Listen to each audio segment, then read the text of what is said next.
guys hear me out there? Hello? Can you hear me? No sound. Hello? Hello. Chippities. We need a microphone on. That would be great. All right, check. Hi. Greta Van Fleet! Oh my gosh. I feel so honored to be here. That performance was absolutely incredible. And I got to talk to you guys at Coachella, and that was so much fun. You guys were incredible. Every time I see you, it's just better and better and better. The crowd loves you. Every time someone would... Every time somebody would call in to win to come to this, I would be like, why do you love Greta Van Fleet? There's a listener named Sherry who's here. Sherry, are you here?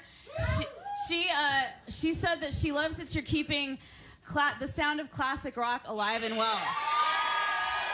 Now, was that an intentional thing when you guys started your band to keep that sound or have that sound? I don't know that any of that was intentional particularly, but that was when that's what came out, you know, when we got together. So yeah, it's sort of what happened. So Sam, right here on my right, Josh, Jake, and Danny is probably really sweaty, so you know, he wants to towel off. But so you two are twins. I really want to people to know what's going on with you guys. I know that we've covered this, but let's talk about it again. No, it's not. No, it's not. That's what everybody always says. They always say, so you guys are twins, and it was Jake and Sam. Yeah. Well, I thought Sam was older than you, but you're... In the brain, I am. So you're 19? Yeah. And you guys are 21? 22. 22. Yes. We're quite old. I have to go get my back looked at later today. Okay, so you guys are from Frankenmuth, Michigan. And after we talked about it and you told me, it's like a Bavarian city. It's like locked in time. It's like a little dollhouse. It reminds me of Solvang. So do you feel like living in that, type of environment had a great impact on the music that you guys created? I think inevitably it would, yeah. It's kind of romantic, you know? Yeah, it's so cute. Yeah. I love it. Okay, so you guys did your first EP came out and it was just Explosion, and then you did the double EP, which is incredible. You did a Sam Cooke cover on there, Change Gonna Come. What is it about, that particular song that you loved, and why did you choose to cover it?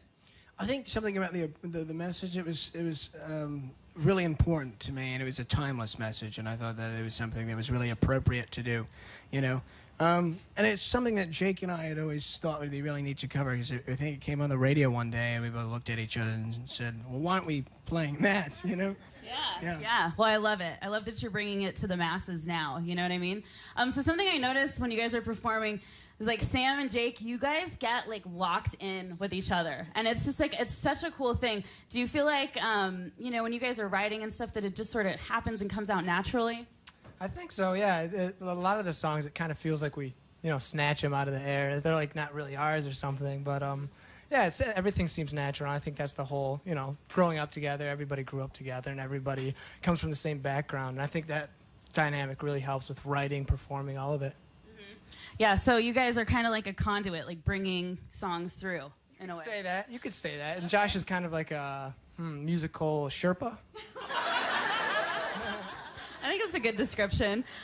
So is it true, Jake, that the first song that you guys wrote was Highway Tune? Is that true? Yes. Okay, so when you wrote that song, it's incredible. It's crazy that was the first song you ever wrote. What was the process like when you guys first wrote that song? Well, I think I was toying around with that particular riff around age 14, and then, because we'd come to a point where we were, playing a lot of cover songs and stuff, and we started really young doing a lot of that stuff. So it's like, okay, so it's like, now we need to start writing our own stuff to to identify ourselves and be organic and, have our own, style and our own writing. And so that was one of the first songs that we did really young. Well, it's insane. It's insanely great. It went #1, you know what I mean? So in my life, I've never once heard a band be compared to Led Zeppelin, ever, okay? To me, that is one of the greatest rock and roll bands of all time. So for me, that would be one of the greatest compliments in the entire world. But how does it make you feel? It's quite empowering, actually. Yeah. Thank you. Yeah, no, I think that we're highly honored by and humbled by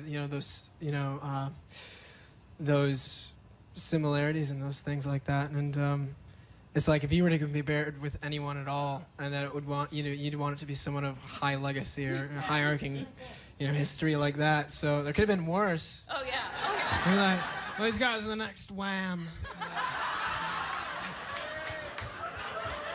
Oh my gosh. Well, and so I noticed, I follow you guys on Instagram. I stalk you a little bit. I saw that you took a photo with Gretna Van Fleet, who you named your band after. Do you want to just, kind of talk about her a little bit and why you kind of snatched that name and decided to name your band Greta Van Fleet? I guess it was kind of like, it's fine. It was kind of one of those incidental things, and it was, and I'm not going to name any of the previous band sort of things. There's some terrible names that we came up with, and so finally it was just it was time to we needed a name for the band, right? And we had this festival that was be the first show we ever played, so. We kind of just said, well, Gretna Van Fleet, that sounds ambiguous. It's beautiful, and let's just take the N out because it was going to happen anyway, You know it would have. So, that was kind of it. And we had the name on the marquee downtown when we played, and everybody kept calling her and saying, what are you doing at the... I don't think she's past her prime. She can still rock and roll. She looked like that in the picture. She looked like she was having a really good time. I thought it was so cute. So, actually going to be drumming for us in this next round. Oh my gosh. Well, can I come on tour and be your tambourine girl? Is that possible? Yeah? Okay, thank you. I'm in the band now. But I do want to talk about, I know you guys have been writing so much, and you have a record that's like, it's in the oven. It's what's happening. Yeah, what's going on? You don't know. What do you mean you don't know? Well, didn't you play a couple new songs today, or one new song at least? We did. Which one was that one? Lover, Leaver? Yeah. See, that's what I thought. This is actually the first time that we played When the Curtain Falls for an audience ever. So, and it's gonna be on the new album, so we're excited for that one.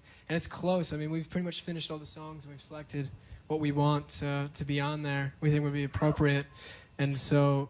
Yeah, we're kind of just, waiting for it to be the right time, and it's coming soon, so we're really excited. Awesome. Well, I just appreciate you guys so much.